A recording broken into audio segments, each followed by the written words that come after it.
we're just leaving Barrow and just got everything kind of squared away, and we were going smoothly, and then all of a sudden all the ropes started going and the sail pulled out, and I was like, oh god, what's going on?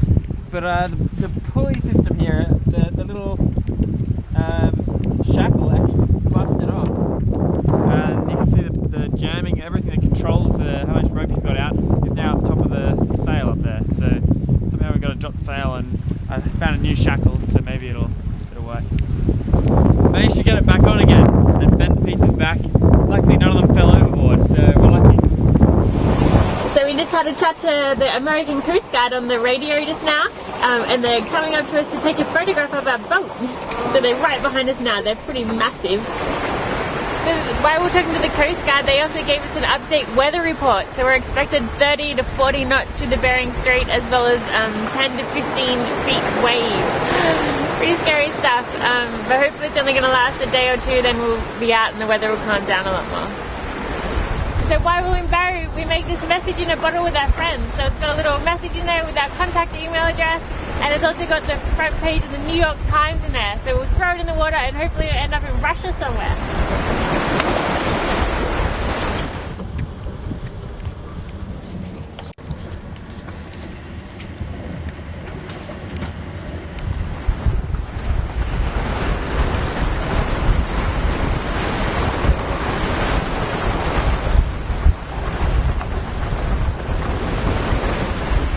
It's blowing 35 knots out here at the moment.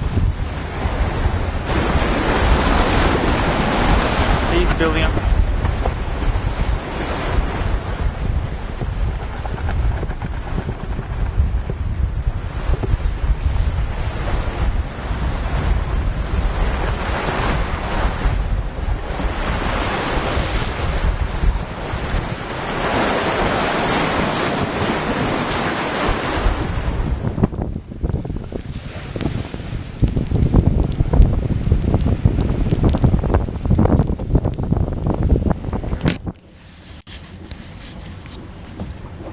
So thankfully it's calmed down a lot from last night, and today's just been pretty cruisy going along, not much to see, except we did just see a massive flock of birds, like billions of birds, all just going like there must have been a bait ball of fish or krill or something, and as we went up there, these big minke whales came up and went and just took out like massive amounts of krill, and it was incredible. We just sailed right through and got really close to the birds and put the camera underwater. I don't know if we'll get anything, but so cool.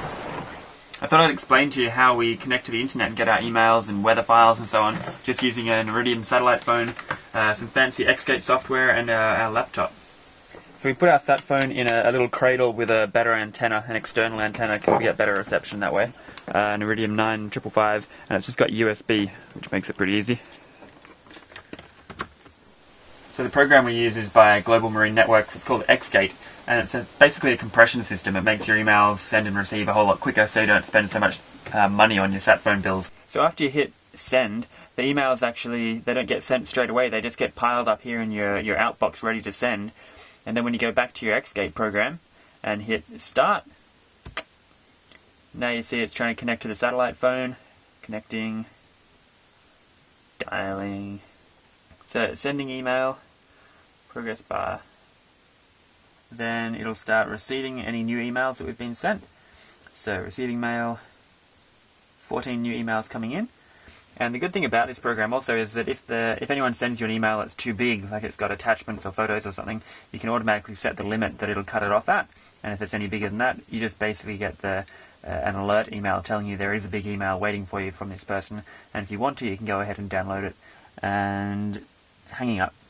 So that's the good thing about this program. As soon as it finishes sending emails, it disconnects the phone and tries to keep the phone call as short as possible. It may seem really slow, but Iridium is only about 9 kilobits a second, so that's only a bit more than one kilobyte a second, which is heaps slower than dial-up used to be, but that's all you can do up here in the middle of nowhere. And now you just hit your email button, and the program comes up with all of our new emails in there. We just crossed back out of the Arctic Circle. Yay, last! It's getting warmer already. After almost 5 days at sea, we finally popped out through the bottom of the Bering Strait. A pretty amazing place to be. Off on one side, we could just make out Russia, and on the other side, Alaska. Just amazing. You can see that point on any map of the world. As we got closer to Nome, it was nice to see Luke, actually. We hadn't seen him for a couple of days. So So we're just coming through the opening, the entrance into Nome now, right beside Luke. It was so good to be in Nome and complete our Northwest Passage adventure, and it actually turns out that we were the first junkeries through the passage and Chris was the youngest captain. The snow-capped mountains around Nome were just spectacular, so much better than the low-lying tundra that we'd got used to for the last month. And not too far away from the boat was a whole herd of muskox. It was just awesome to kind of photograph them and video them as well. The weather was just beautiful and we just loved spending time ashore. We got to meet Roland, who sailed through the passage a couple of years ago with his family, and now he lives in Nome with a dog team, or a couple of dog teams actually. And he took us out to exercise them one morning, basically shackles them up to the front of his quad bike or his ATV, and then lets them run, and he's controlling them with voice commands left and right, and it was so much fun. I've always wanted to do that. But you do get covered in dog poo when they go when you're running along, and then muddy water gets splashed up everywhere, and a lot of hard work. I learned a lot about dog mushing that day, but it's still amazing. Another friend took us out into the countryside. Nome actually has about 300 miles worth of road network. Some good, some bad. But we went to the hot springs that day, and it was just beautiful landscape with all the autumn colours of oranges and yellows and greens, just spectacular. And there was this naturally heated hot tub surrounded by snow-capped mountains and barefoot prints nearby. It was just awesome. So some of the miners told us that we have to look for red sand just like this when we go gold mining.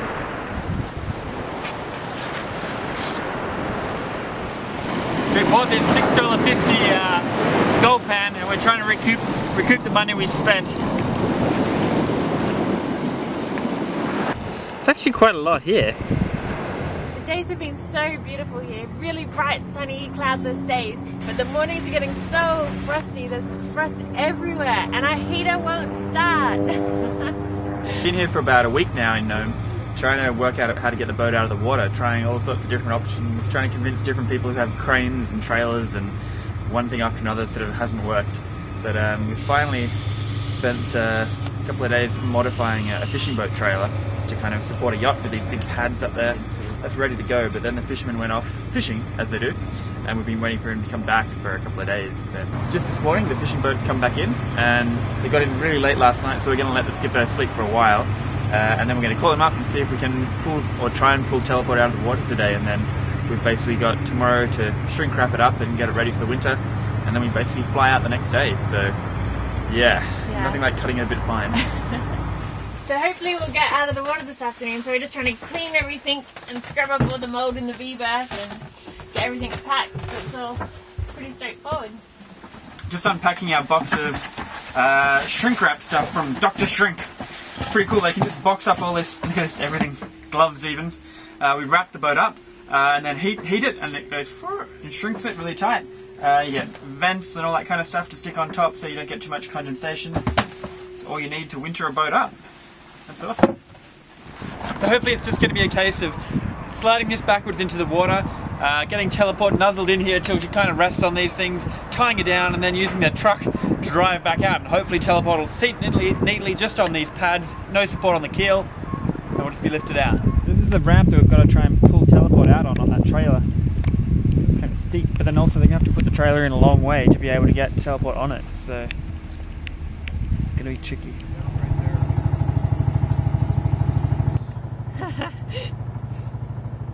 So they couldn't get it deep enough, so they had to reverse so far to get the trailer in that the first truck's almost underwater, so they've tied a second truck onto the first one.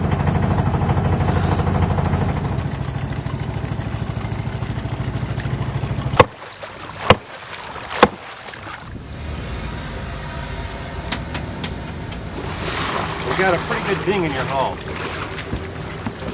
This is the corner that was digging into the hull. So what happened is the board was sitting up, pushed the board down. Yep. So we need on the board.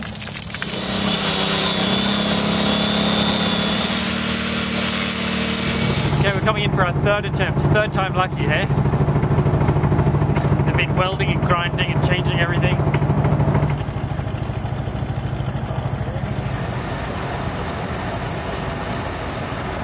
Ready to go forward.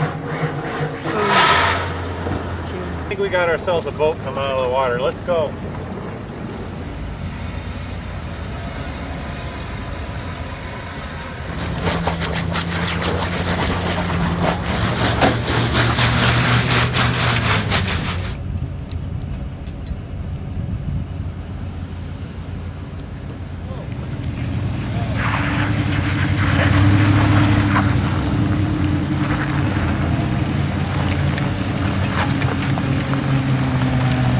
That keel's pretty close to the ground there.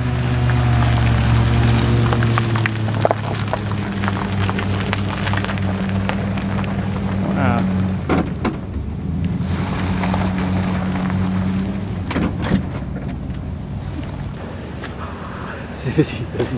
Say something.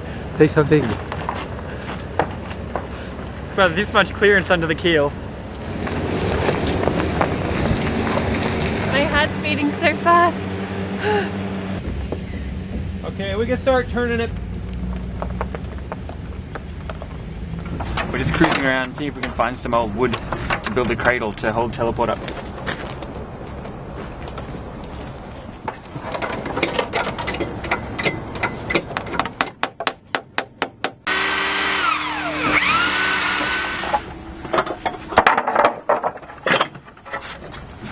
At last we pulled the trailer away and left teleport standing up there, just supported by two simple but strong wooden frames. All the water's leaking back out of the boat now, that's good. There we go. So hopefully that'll let all the water drain out before it freezes in the winter. Just winterized the outboard, poured this in antifreeze in there till it was spitting out pink antifreeze, so this shouldn't explode in the winter. So I've got to winterize the engine, so that basically just means flushing out the cooling water and putting antifreeze through it instead. So basically we just start the engine and let it suck from the bottle of antifreeze until it starts spitting antifreeze out the back of the engine. Then it should be good.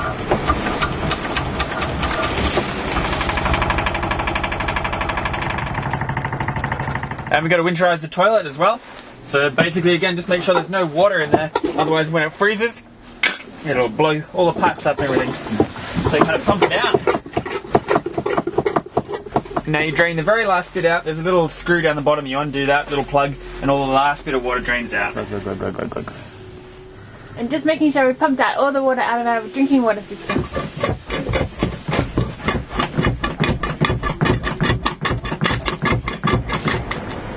It's also good practice to make sure our diesel tank is totally full as well, because if you leave any air gap in the top, that's over winter it'll get condensation in there and you end up with water in your fuel.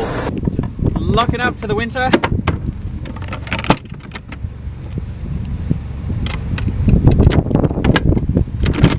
Right, so that's it then. Teleport's all ready for the winter and we fly home in a couple of hours back to sunny Australia.